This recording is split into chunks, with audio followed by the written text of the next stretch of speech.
Okay, so 1993, I lost my leg. I was working in the war in the former Yugoslavia on the front line, and came back to England, perfect, all 4 limbs, crossed the street, police motorcycle, chopped my leg off, crushed my pelvis, punctured my lung, and I was in hospital for 4 months, not healing. They kept chopping my leg more and more, and then my girlfriend ran in, she said, "You have to be vegan," and I went, "What is vegan?" This is 1993, and I said, "I'll try anything, I don't want to lose all my leg." And she took me to America, West Palm Beach, Hippocrates, and they fed me wheatgrass juice and different things. And I was healed in 2 weeks, so I wrote a book about it. And then I wanted to live in normal life, and being raw vegan was impossible in cold England. So I started to make vegan burgers, vegan fish, vegan chorizo, everything.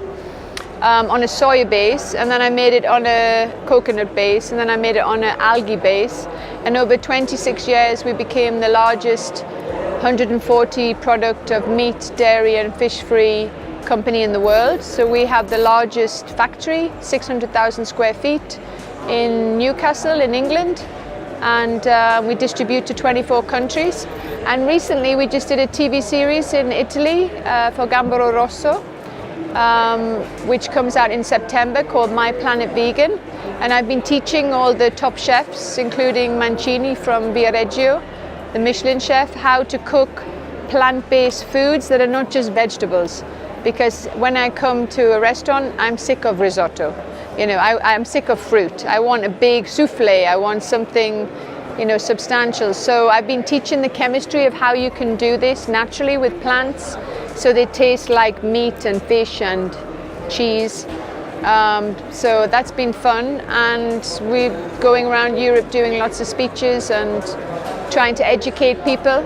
And now that the big sales in the market have gone, corn 550 million, Dairy cheese 320 million, field roast, one vegan sausage 140 million. Now the big corporates are taking it seriously. Even though we've been campaigning, and I wrote about climate change 20 years ago and where we would be at and what needs to happen, nobody was listening. So now everybody wants us around speaking, because they're finally typical. Humankind is now, it's an emergency, and we have to bring about change now. So we have all the solutions. We do a vegan makeup, we do vegan shoes, we do vegan skincare, we do vegan everything. So there's no reason for people not to do it, but if it doesn't look great or taste great, nobody's interested. So we live in a superficial world, so we have to make vegan sexy and aspirational and cool and hip, and that's what the millennials, who are the smart ones, and their kids are cleaning up the mess that my generation made.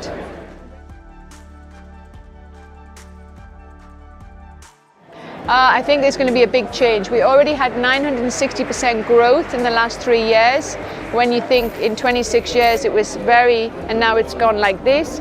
And because of the big sales and burgers like Beyond Meat going for 1.something billion, we've evolved that much more, but the Americans are better at marketing.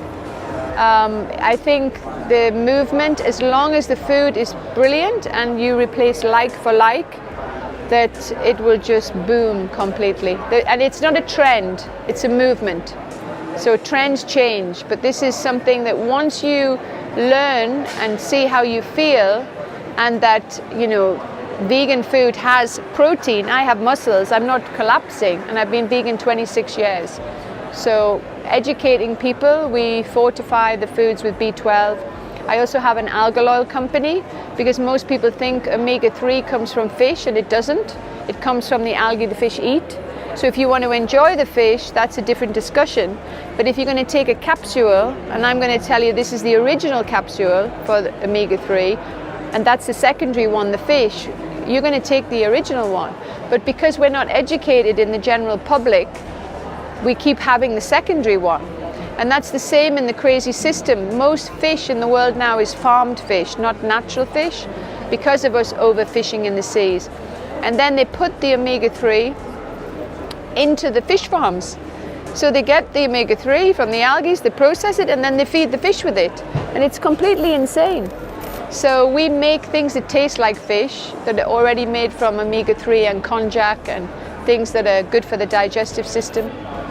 And I think this next generation are much smarter than us, and that's the only way to save the planet. Is it loses 99% less water to make a vegan burger than a meat burger, and that's a huge sustainability.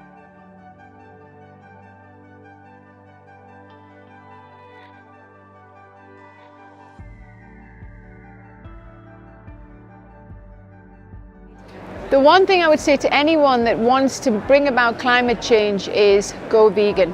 Because if you're not vegan, you don't believe in climate change. The two go hand in hand. The biggest cause, and I wrote about this 20 years ago, is climate change problems are absolutely from the consumption of meat and dairy because of the deforestation, because of all the water used, because of all the methane created.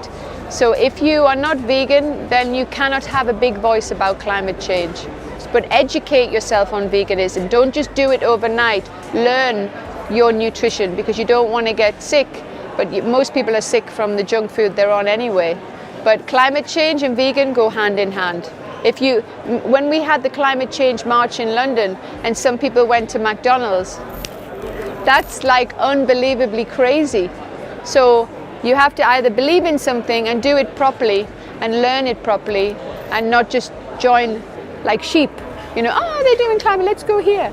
Just learn it and do it. And that's the most important thing.